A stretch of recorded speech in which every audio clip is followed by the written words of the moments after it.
Thanks, sorry. So again, Jamie Court, President of ConsumerWatchdog. We're here because in California now, consumers are getting roughly a little bit more than half of the nickels and dimes that they pay in deposits back. We pay roughly $1.5 billion in nickels and dimes when we put a purchase through for a bottle and can, and we're getting roughly half back. The official redemption rate in the state is now 68%. But when you look at curbside haulers who take 12% of the bottles and cans away, that's not money we're getting.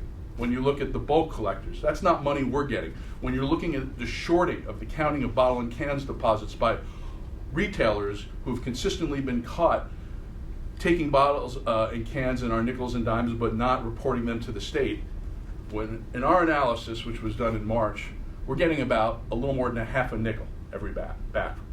And it's getting worse. The problem is half the recycling centers in the state, the redemption centers, have closed over the last 6 years. And California's system is under major collapse because we don't have a place to bring our bottles and cans. We've done surveys showing that retailers are shrugging their responsibilities to be the recyclers and redeemers of last resort for their bottles and cans. 2/3 of the stores we visited earlier this year that are legally obligated to take back bottles and cans, these are grocery stores, drug stores, beverage wholesalers, beverage retailers. 2/3 of the stores that are supposed to take back our bottles and cans didn't. In other surveys by other media organizations, it's between a half and 2/3 as well.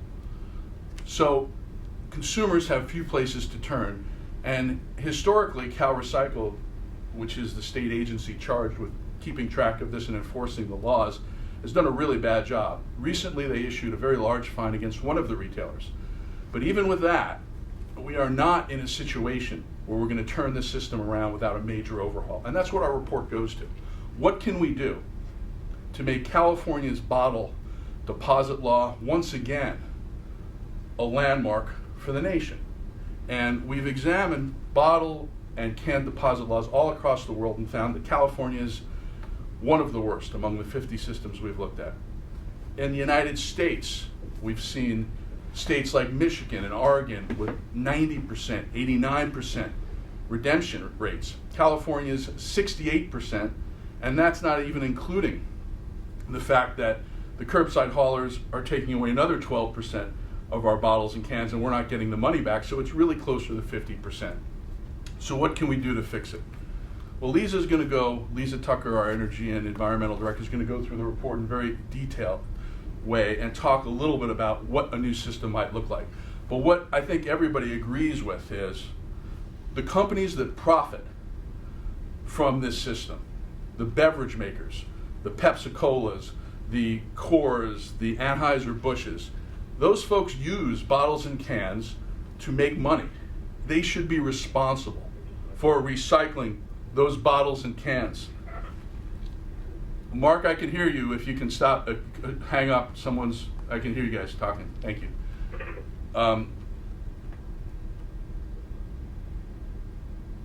The companies that are making the money off the selling of juice and soda are also the companies that should be handling the redemption and responsible for having a 90% redemption rate. These are wrappers for juice, soda, beer. The companies that make money off those products should be responsible for making sure that we are recycling and that we are getting our nickels and dimes back. And in every system around the world that's effective, we have that system. So Lisa's going to go through each of the elements of successful systems, but the big one is the beverage companies are responsible. The second really important element is that anywhere you buy a bottle or can and it's a major retailer, you should be able to go right back there and bring it back there. And that is the place that you should be able to get your bottle and can deposits. You shouldn't have to go under a freeway. You shouldn't have to go miles away. You should be able to return it where you buy it. That's what works all across the world, and it will be what works in California. We have a bill up Wednesday in the legislature, SB 327, Bob Wachowski's bill. 372. Is it 372? Mm-hmm. in the legislature that deals with Senate Bill 372? 100% sure? Yes. Okay. SB 372, I stand corrected. Bob Wykowski's bill deals with the reform of this system with one basic concept that we support, other consumer environmental groups support. The beverage makers are in charge. Now, this bill needs to be amended and worked on to make sure that all retailers have to sell to, all retailers have to redeem for consumers. It has other elements that need to be reformed to make sure we include the recyclers in the system that are high volume recyclers today, and they, at the beverage companies, have to integrate them. But the fundamental premise that we're starting from, and that we think that others in the legislature want to pursue, is the beverage companies are responsible. The other really important premise is that the wine makers have to be part of the system. You know, that's a lot of bottles that we're not redeeming in this state, and when they go in those single stream blue bins, they break and contaminate full loads. The winemakers have to be part of the system. That's an extra 100 million into the system. So we are in a situation now where the legislature's finally reforming this system. We hope the governor is with us, and there have been very encouraging discussions with the Cal EPA and the governor's office. So we are hopefully by the end of 2020 going to have a reform that delivers so that consumers can get their nickels and dimes back. And Lisa is going to go through this report that she wrote as a result of a one-year investigation and talk about what that system should look like. It starts with the beverage makers being responsible for the bottles and cans, but it includes an awful lot more. And we put this report on the table as a way of making sure that Senator Wykowski's legislation and all reform efforts in Sacramento, there's another bill by Assemblymember Ting, incorporate the best practices from around the world. Because the only reason we haven't reformed the system is a lot of special interests are getting rich. The beverage makers aren't doing their fair share. The trash haulers are making too much money. The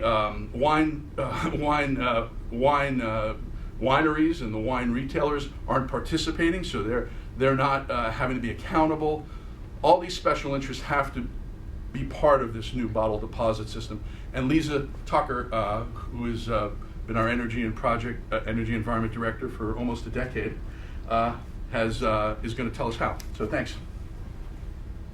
Okay, hi. So I'm Lisa Tucker, L-I-Z-A-T-U-C-K-E-R, and I'm just going to talk simply about a few of these features that make bottle deposit programs really successful. So as you can see here, we have characteristics of bottle deposit programs. And you can see with the redemption rates, which means the rate of return of bottles by consumers, you can see that California is at 66%, and everybody else is a whole lot higher. And that's because retailers in those other states, and we're talking everybody from grocery stores to drugstores to big box stores to liquor stores, are required to redeem in every single state and country listed here, except for in California. Just briefly, in California, when we passed the bottle bill, retailers very adroitly got themselves out of the responsibility of having to take anything back. They said, build a redemption system with redemption centers, and we're only going to step in if that collapses. And the problem is, it is collapsing. It has collapsed, and the retailers, most of them, many of them, the majority of them, are not really stepping up to the plate. So these systems all require that the retailers take back, and I just want to note, in Michigan, it's the only way to redeem your bottles and cans. You can't, there are no redemption centers. In Michigan, you just have to go back to the store where you buy your stuff, and you can see there's an 89% redemption rate. What makes all this happen is the central feature is something called extended producer responsibility, which is that you actually put the responsibility on the producers of the beverages themselves. And so these systems have been, the beverage industry has been tasked to sort of given marching orders, given a redemption target, and told, you structure this thing. And that is a big reason why these redemption rates are as high as they are. And again, it's responsible in every single one of these contexts, except in California, where it has not had to take responsibility and has not been required to redeem in stores upfront. And also, this is very much contingent on deposit amounts because they incentivize people to redeem. If the deposit is too low, and today a nickel's not very much money, people are not going to be most people will not be incentivized. And so in a lot of these systems, once ubiquitous, totally broad consumer access is guaranteed, you can go to, a retailer and or a redemption center to return your bottles and cans. It becomes part of your routine, and there's very broad access. If there's, a redemption rate that's falling a little bit, in Oregon, for example, they have a law that if in 2 years there's been, the target hasn't been met for redemption, that automatically the deposit goes up, and which is an excellent feature. And in fact, the deposit had been too low. This was a smaller number. They actually got it up to 90% earlier in the year. It's probably going to go back to 90% the next time they report. It really worked to basically double the deposit. Lastly, in California, we have waste haulers that are very much interested in retaining all those bottles and cans that go into the blue bins. They came up with, they sold a bill of goods basically to consumers by saying, put it in the blue bin, it's convenient, just throw it in there, we'll make sure to recycle it. And a lot of people took advantage of it because today, if you try to go to a redemption center, you're going to find that 32,000 other people have to be served on average by that same center. We have so few of them. And so people are giving up, and it's causing more litter and pollution. In the meantime, the curbside haulers are collecting out of those bins, and they are actually paid by the state, our consumer deposits, and on top of that, other subsidies. But they have very high contamination rates of the material, which I'll explain later. But as you can see, curbside haulers are not rewarded in all of these situations, except in California, where they're rewarded really generously. This is the floor of something called a materials recycling facility. In actual fact, many of these facilities are controlled by waste haulers. And so when I mentioned contamination, there's a real problem because people throw things into the single bins that don't belong there, and that's a problem. So if you have like a food soiled container or something like that, and it breaks, it laces through in the trash trucks. They're taking single bins and putting it into one compartment, and actually it's made worse in these facilities. So quite a bit of the material ends up incinerated or going into landfills. And the waste haulers are making money hand over fist either way because they have contracts for all of that, in addition to recycling. Now, what I want to talk about just briefly is the bins, the single bins. Basically, the problem with the single bins is that roughly 65% is clean of what's in those bins to begin with, and a third of it isn't. And the rates can fluctuate and be worse than that. So that's really an illustration of why the single bin, and when you throw all your bottles and cans in there with everything else, is not the smartest idea. You're hobbling the idea of recycling into comparable materials, like a bottle to a bottle, if you're putting it in with contaminated stuff that's going to basically either ruin it or make it usable only for one-time uses like roadbed or something like that. Now, we mentioned the retailers. They never wanted to take responsibilities for bottles and cans, ever. They didn't want the headache. They, as I said, lobbied to basically get out of being first-line places that you take your stuff. And I just want to give you an illustration of the kind of money that they give lawmakers, which is thousands and thousands of dollars. Here are the totals of what these folks have given. And you're looking at hundreds of thousands of dollars, maybe more than $1 million. I haven't added it all up, but you can see all these major forces. Now, this is a really important slide because we have a very out of whack system here for paying the players that participate in the recycling, okay? And so, the recycling centers are actually recycling 88% of the containers, okay? They're getting only $155 million for that. The waste haulers are only taking in 12% of those bottles and cans, and yet they are making more money by 15 million, by 10%. Okay, they're making 170 million a year. It's outrageous because they're also contaminating what they're picking up. And yet the state has allowed this. CalRecycle has allowed this really skewed system of payments. It's starved the redemption centers of proper amounts of money, which has contributed to their demise. Again, just want to mention quickly, remember I told you that in the single bin we've got a 65% clean recyclable rate? Well, I just want to emphasize that the trash only produces 19%, and it goes to a lot of those material recycling facilities. But the good thing about a bottle recycling program is because you're basically segregating bottles and cans from everything else, you have a 98% clean recyclable rate.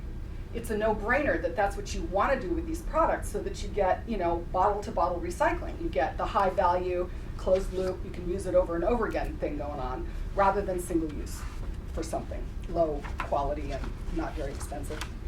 And lastly, I just want to say, when I looked at all of the redemption rates across the states, these are the latest available ones, you can see that California is right smack dead in the middle. There is no way that we are a leader in bottle and can recycling, and there's no reason that we shouldn't be. So we absolutely have to overhaul the system. We have to make the retailers absolutely take back in store, in addition to funding redemption centers. We have to set a high redemption target. We have to make the industry responsible for crafting a system where that's going to work, and we have to have measures in place to make all of that happen if anything lapses. And that's what SB 372 is going to be all about. Let me say something about this too. This is a phony and misleading number because California is the only state that includes curbside in its redemption. So the official, as of Monday, the official redemption rate in the state, which used to be 75% last year, is now 68%. That's from CalRecycling. That's a new number. The LA Times printed it Monday.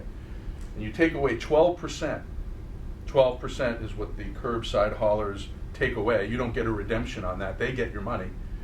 So 12% minus 68% is 56%.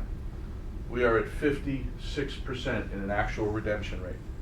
That's the state rate of 68% minus the 12% that curbside haulers haul away, and we don't get that redemption. No other state counts the trash haulers taking our bottles and cans as part of the number. And also, here's another thing. No other state allows the trash haulers to get our nickels and dimes. In this state, the trash haulers redeem our nickels and dimes without any accountability. There is no monitoring, there is no auditing. No one's making sure they're putting in for the right numbers. So we are about 50 some odd cents of every dollar we put down for deposits, we are not getting back in this state. The trash haulers are getting their money. The retailers are shirking their responsibility, so they're not running a system. The beverage companies continue to make big profits, and the wine industry and the hard liquor industry remains exempt from our redemption laws, which would add a lot of materials and a lot of money to the system. So we're going to take questions, but the important part of this is we can automate these returns like they do around the rest of the world. We could also don't have to necessarily do single stream. We could segregate our materials, but the practices we have now in this state are, for the Golden State, the dirtiest of practices. The Golden State is not following the golden rules when it comes to recycling. We're breaking all the rules, and our bottle deposit law is clearly broken. There's a nice avenue to fix it, and we're thankful to Senator Wykowski. There are actually fact sheets about his bill on the conference table for people in the room to start the debate. It is not the end of the debate. We are not satisfied that every element of this bill is right. Many of the elements of the best practice around the world are not yet in the bill, but we hope they will be. We hope the governor will come to the table to make sure they are. And we're actually comfortable with the idea that even the people who profited from the system, the beverage companies, the retailers, finally realize that there is actually a better way. Because we live in California, they do it around the rest of the world. And it's not like we're not going to pay them to process this material. They're not doing it for free. The one industry who is going to try to stand in the way of this reform is the wine industry. Robert Mondavi, E.J. Gallo, all these winemakers, who, by the way, exploit our water and our soil for their product, which we all enjoy, aren't doing their fair share. And that is where this battle is going to be, keeping the wine industry in and making sure all these other interest groups that have shirked reform actually live up to it and don't bilk us when it comes to the details. So we're going to be there watching. So I'm going to open it up to questions in the room, and then I'll open up the line to questions. Well, let's start in the room and see if anyone has any questions. Unmuted. You look right at me. You look like you had a question. I don't know. I had it. I'm thinking, since they already do this in other states and other areas, is there that much big of a pushback, because it's already implemented? So it would be pretty easy. All I would say is we've been thinking and talking about this throughout the entire Brown administration, and nothing got done. And Governor Brown actually said he thought something should get done. So for whatever reason, this hasn't been a priority. But everyone has recognized, I think everyone has recognized, this is the right way to do it. Put the beverage companies in charge. But when you have, look, we have the winemakers spending well over $1 million on lobbying. I did add them up. The beverage companies have spent well over $1 million lobbying. The retailers are somewhere in that ballpark. So, they have lobbyists. And in the shadows of the Capitol, these bills get buried or watered down, or one group pitted against another. But this year, I hope, is different. Many of us don't see eye to eye on this, but yet we are working together towards a reform, because we're starting from a central premise, which is it's broken. Consumers are getting screwed. It's not working for the retailers. I don't like the fact that retailers, Ralph's, Safeway, CVS, have to take back bottles and cans, and they don't have effective a way when they take it back to actually bring them to market. They've got to go to the redemption centers with their employees and go bottle and can, and there's a wait limit daily. That's wrong. So we've got to fix that for them. If we all go into this with the idea that everybody's got a problem with the system and no one should be getting rich from it and consumers should be getting their money back, yeah, we can fix it. But the one industry I can tell you that is going to fight harder than the other industry is the wine industry. And they think they've got more power and they don't have to be part of the system, and also the hard liquor industry. But the wine, we drink a lot of wine in this state. We drink an awful lot of wine. And by the way, I when I go to a single bin, my blue bin, and put my wine bottles in there, when those wine bottles break because they go up on a truck, and I'm careful because I do this, but if I had a pizza box with a little too much moisture or too much food, when that wine bottle breaks, the whole load gets laced because of that wine bottle breaking and contaminating that load. And the reason China isn't taking back our trash, isn't taking our recyclables, it has to do with the contamination of our plastics, but it has to do with contamination that starts at single stream. We think it's easy to throw in the blue bin, but it doesn't work. Not only are we giving up our nickel and dime deposits, but we're contaminating loads and creating a system that's illusory. It's not really a redemption or a recycling system when we have contaminated loads, and people are never going to know in big enough number not to put things that are moist and things that create that type of contamination, particularly when you have glass in there that can spread it. So 2 questions. Yes. When you said that you have to make it easier or better for retailers to take in these bottles? No, take them back after they take them back. Yeah. Take them back so that they can recycle them. So you're not against recycling centers. No. You want more of them? Or? Well, the problem is we had half the recycling centers closed in the last 6 years, largely because of the payment inequity. But since they're gone, they're not coming back, and particularly low volume centers. And there is a problem with consumers not having the convenience of returning bottles and cans where they buy them. That becomes the habit. A lot of families are going to do that because it's just good. Makes you feel better. Your kids can get the money. You get a little money in your pocket. You can automate it. So we believe that the high volume recyclers, the processors who participate in this system, when we move to a beverage company run system, those should be the people, those processors who the beverage companies turn to pick up and market the scrap from the bottles and cans, and they should be able to participate with them.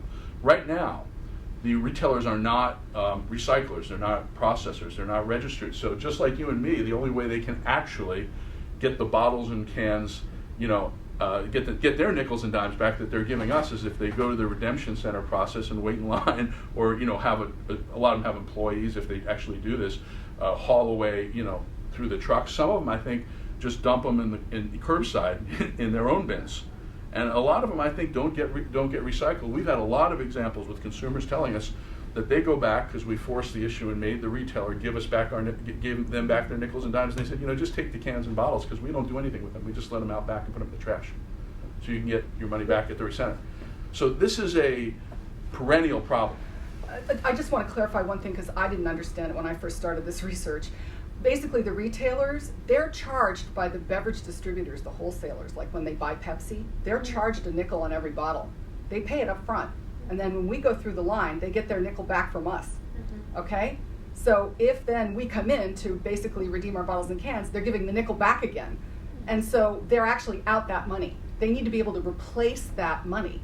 And that's the problem, is right now it's really complicated for them to do that. We have to fix the system so it's not. Since they have to actually go back to a recycling center to get those nickels and dimes Right. back. But they also haven't really thought out that system because they've relied so much on these redemption centers, and they've pushed all the customers out of their stores to redeem.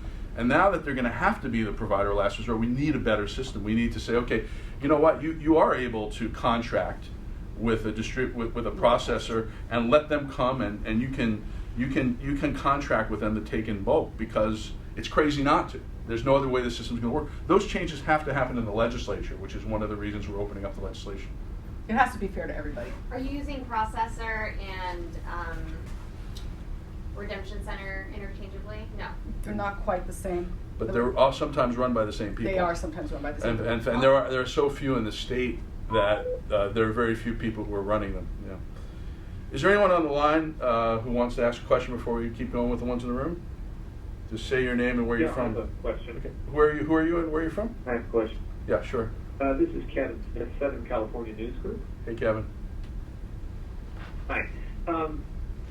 So, just to understand that I'm clear, when you say, any retailer that sells bottles and cans should have a redemption, some sort of system set up, correct?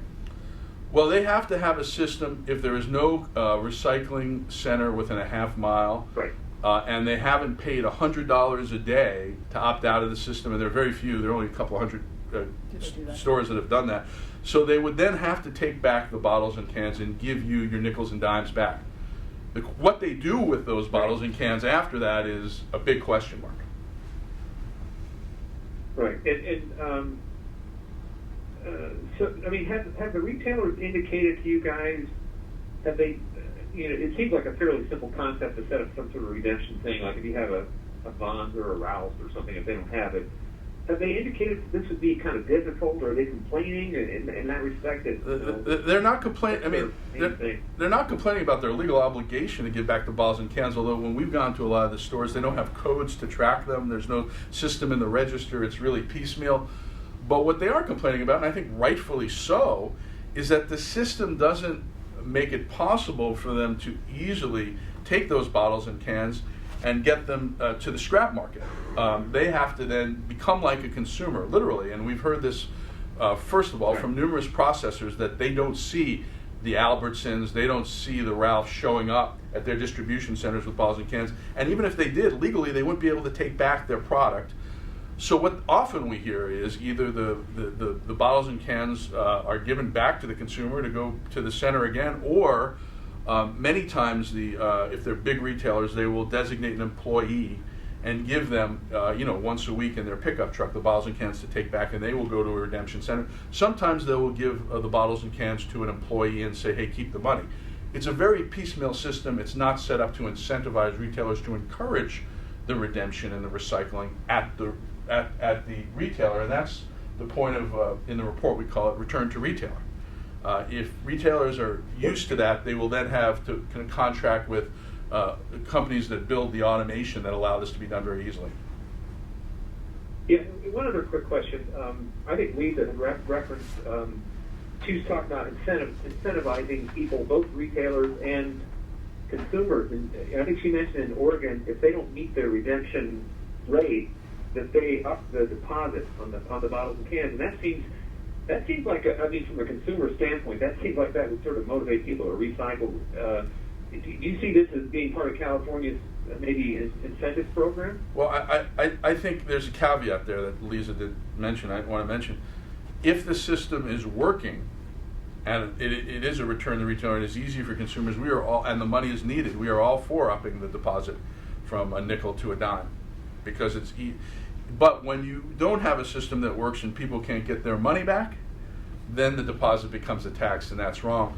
So it's a bit of a chicken and the egg, but yes, we believe that if there is a need for more money in the system, There is a need to incentivize consumers, and there is consumer convenience, like you can return it at every major point of retail, and there really is a system in place, and that money that you're paying is actually helping build a modern system, then we, even as a consumer group, are all for increasing bottle deposits. In fact, think it's a very good idea, but we have to know that the system's going to be there for the consumer to do that first. Right. Yeah. When you talk about the curbside handlers, let's say I live in the city of Los Angeles, are you saying that the money then goes to the city of Los Angeles? Or who is the money going to exactly? To the contract, well, you mean in the case of DWP? Yes. So there are private entities that pick up from, but yes, in the case of, in the case of private contractors, they do get extra money for our redemption. In the case of the city, I'm not sure. Do you? I think that it varies. I think some cities do get part of the proceeds, and I think that's one of the perverse problems with our current system, because some municipalities have an interest in protecting the waste haulers and their single bins because they have an economic incentive. And obviously, smaller And that's a problem. municipalities have contractors; they don't have their own employees. But the point is, the companies are getting paid to pick up our trash, and then we're the only state in the nation that then says, okay, and you can get you can redeem the nickels and dimes of the consumers too, and then has no accountability for that redemption. It doesn't make them count out the bottles and cans. It doesn't audit them, which is one thing we really have to bring up with CalRecycle that can be done now. Is there anyone else on the line who wants to ask a question? Anyone in the room who wants to ask a question? I'll ask more questions Okay, offline, sure. offline. Oh, offline, that's fine, okay. Any other questions, or we're going to promptly end the press conference? And online at ConsumerWatchdog.org is obviously a copy of the report. We can email you a copy of the slide presentation if you want to call us. If anybody wants it, just let me know. Yeah, and we appreciate your time. So thank you. Take care. Thank you.